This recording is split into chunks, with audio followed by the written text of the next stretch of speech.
আসসালামু আলাইকুম। দি boat stadium একটি প্রস্তাবকৃত স্টেডিয়ামের নাম। তবে তার আগে বলছি আজকের পত্রিকার কথা। ইত্তেফাকে আজকের পত্রিকায় আজকের দিনের প্রকাশিত ইত্তেফাকের পেপারে একটি খবর নজর কাড়ল। সেখানে বলা হয়েছে টিআইবির ৯ সুপারিশ, একই ব্যক্তিকে সরকার প্রধান ও দলীয় প্রধান না করার প্রস্তাব। অতি উত্তম প্রস্তাব। আমি আমার কথায় প্রায়শই এই কথাগুলোই ফুটিয়ে থাকি, যার ফলশ্রুতিতে এই কন্টেন্টটি তৈরির প্রথমেই বলেছি দি বোট স্টেডিয়াম। কেন বলেছি? 90,000 ধারণ ক্ষমতার মেলবোর্ন স্টেডিয়ামের চেয়েও বড় স্টেডিয়াম বিশ্বখ্যাত কোম্পানিকে দেওয়া হয়েছিল নির্মাণ কাজের দায়িত্ব। সেই শেখ হাসিনা আন্তর্জাতিক ক্রিকেট স্টেডিয়ামের দরপত্র এবার বাতিল হচ্ছে। হাসিনা সরকারের আমলে একটি স্টেডিয়াম তৈরির পরিকল্পনা হাতে নিয়েছিলেন। সেজন্য তারা পূর্বাঞ্চলে জায়গা দেখেছেন, বিরাট বড় এরিয়া নিয়ে স্টেডিয়ামটি তৈরি করা হবে। সেজন্য তারা দরপত্রও দিয়েছিলেন। স্টেডিয়ামটির নাম রেখেছিলেন শেখ হাসিনা স্টেডিয়াম। কিন্তু স্টেডিয়ামটির নকশা এমনভাবে তৈরি করা হয়েছে যেটি দেখতে অনেকটা নৌকার মতো। এমনকি নৌকার আদলে নকশা হওয়ায় ডাকা হতো দ্য বোট নামেও। তাই স্টেডিয়ামটির নাম দি বোট স্টেডিয়াম হিসেবেও পরিচিতি লাভ করে ফেলে অলরেডি। প্রধান উপদেষ্টারা বা উপদেষ্টা মণ্ডলীগণ দেশের দায়িত্ব নেবার পর অনেক সংস্কারের মধ্যে এই বোট স্টেডিয়ামেও সংস্কারের জন্য তারা হাত দিয়েছেন। এই দরপত্র তারা বাতিল করেছেন। অর্থাৎ এই নামে স্টেডিয়ামটি হবে না, বরং ধীরে সুস্থে এটার আরও কীভাবে আধুনিকরণ কিংবা কী নাম রাখা যায় সেটা নিয়ে তারা পরিকল্পনা করবেন। আমি ধন্যবাদ জানাচ্ছি উপদেষ্টা মণ্ডলীদের সবাইকে।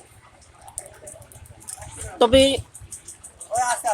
এখানেই শেষ নয়, বরং আপনারা এই সংস্কারটি করে যান, আপনারা এই আইনটি তৈরি করে যান, যেন যে কোনো সরকার আসলেই তার নামে শেখ হাসিনা যুব উন্নয়ন কেন্দ্র, Sheikh Hasina burn unit, Sheikh Hasina stadium, Sheikh Hasina hospital, Sheikh Hasina বিনোদন কেন্দ্র, অর্থাৎ একজন সরকার আসলেই তার নামে যে বিভিন্ন জিনিসের নামকরণ করা হয়, বিভিন্ন স্থাপনার নাম করা হয়, এটা আদৌ ঠিক নয়।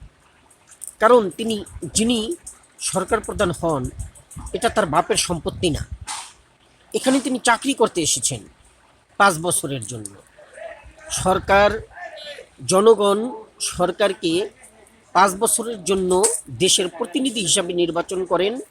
5 বছর পরে তিনি নন ভ্যালিড হয়ে যান, আবার নির্বাচন হবে।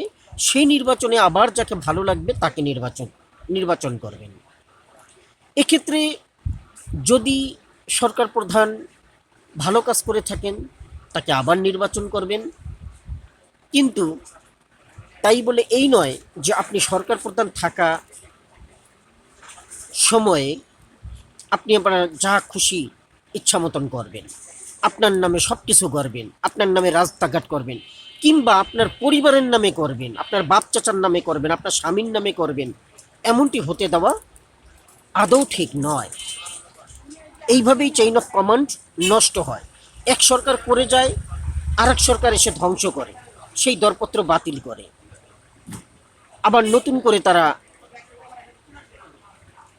নতুন দরপত্র জারি করে, নতুনভাবে নাম করার চিন্তা ভাবনা করে। কিন্তু পূর্বের সরকার যে এই যে নামকরণের ব্যাপারে এই কাজগুলো করে গেলেন, দরপত্র দিয়ে গেলেন, এতেও তো তার একটা বেশ টাকা খরচ হয়েছে, আর এই টাকাগুলো জনগণের পকেট থেকেই গেছে। এভাবে আর কত দেশকে ফকির বানাবেন, দেশকে খোকলা করবেন? আর নয়, এমন একটি আইন করুন যে সরকারি আসুন না কেন তিনি কখনোই তার নামে কোনো কিছু করতে পারবেন না, কিংবা তার পরিবারের নামেও কোনো কিছু করতে পারবেন না। অ্যাবসলিউটলি নিষেধ, এটা করাই যাবে না। যদি করেন তাহলে তিনি আইনের আওতায় আসবেন। যে জিনিস যে স্থাপনাই হোক না কেন তার নামে করলে সেটা তিনি আইনের আওতায় আসবেন। পরবর্তী সরকার যখন আসবে তখন তার বিচার করতে পারবেন, কঠোরভাবে বিচার করতে পারবেন। এটার জন্য একটা কঠোর শাস্তির বিধান রাখা হয়, সেইভাবে একটা আইন তৈরি করা হোক। তো টিআইবি এই ক্ষেত্রে যেটা বলেছেন যে একই ব্যক্তিকে সরকার প্রধান ও দলীয় প্রধান না করার প্রস্তাব, এটি একটি উত্তম প্রস্তাব। এটা কখনোই হওয়া উচিত নয়। যেমন শুধু শেখ হাসিনা বললে ভুল হবে, বিগত যারাও সরকার ছিলেন তারাও দেখা গেছে যখন একই ব্যক্তি সরকার প্রধান হন আর দলীয় প্রধানও হন, তখন সরকারি থাকা অবস্থায়, অর্থাৎ জনগণ যে তাকে সরকার প্রধান নির্বাচন করলো, তাকে দেশের একজন প্রতিনিধি হিসাবে নির্বাচন করলো, তিনি দেশের প্রতিনিধি হওয়া সত্ত্বেও তার দলের প্রচারণার কাজ চালান। এটা কি আদৌ ঠিক? এটা কখনোই ঠিক নয়। একজন সরকার প্রধান কখনোই একটা দলের হতে পারেন না। তিনি তখন সমস্ত বাংলাদেশিদের। তাই অবশ্যই একজন ব্যক্তিকে সরকার প্রধান এবং দলীয় প্রধান করা যাবে না। যখনই কোনো দলের থেকে কেউ প্রধানমন্ত্রী নির্বাচন হবেন কিংবা অন্য কোনো পদেও আদিষ্ট হবেন, মন্ত্রী, এমপি যাই হন না কেন, তখন আর তাকে দলীয় প্রচারণার কাজে অংশ নিতে দেওয়া যাবে না। সম্পূর্ণভাবে তা নিষেধ করতে হবে, আইন করে সেটা বাধা দিতে হবে। যদি এমনটি করেন তবে তাকে আইনের আওতায় আসতে হবে, শাস্তির আওতায় আসতে হবে, এমনটি করতে হবে। এক্ষেত্রে অনেকে বলেন যে একই ব্যক্তি দুবারের বেশি পদে নির্বাচিত হতে পারবেন না, সেটা যে কোনো পদই হোক না কেন। এক্ষেত্রে আমার দ্বিমত আছে। একই ব্যক্তি দুবার কেন, তিনি 5 বার হন, কোনো সমস্যা নেই।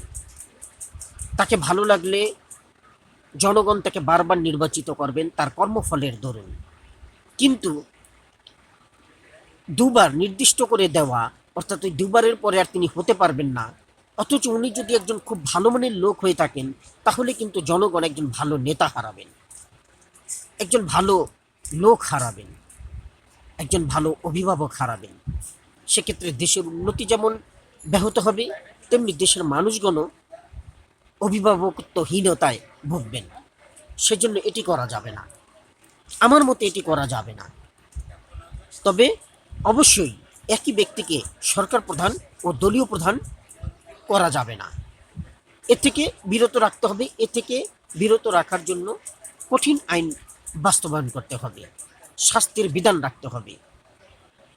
কোনো সরকারের দায়িত্বভার গ্রহণ করার পরে কিংবা মন্ত্রীগণ দায়িত্বভার গ্রহণ করার পরে দেখা গেল একজন মন্ত্রী, সেতু পরিবহন মন্ত্রী, সে সেতু উদ্বোধন করার সময় তার নাম লিখে দেওয়া হয়, এমনটা করা যাবে না, কখনোই করা যাবে না। উদ্বোধন করেছেন তিনি, হয়তো এটা কোনো এক জায়গায় দেওয়া যেতে পারে, কিন্তু তার নামে সেতু কিংবা তার নামে রাস্তা কোনো কিছুই করা যাবে না, কোনো প্রতিষ্ঠানের নামও রাখা যাবে না। এটি স্ট্রিক্টলি প্রহিবিটেড করতে হবে, নিষেধ করতে হবে, শাস্তির মাধ্যমে আইন তৈরি করতে হবে। তবেই এর সুষ্ঠু সমাধান হবে এবং জনগণ পাবে এক নিরপেক্ষ নেতা। ধন্যবাদ। আসসালামু আলাইকুম।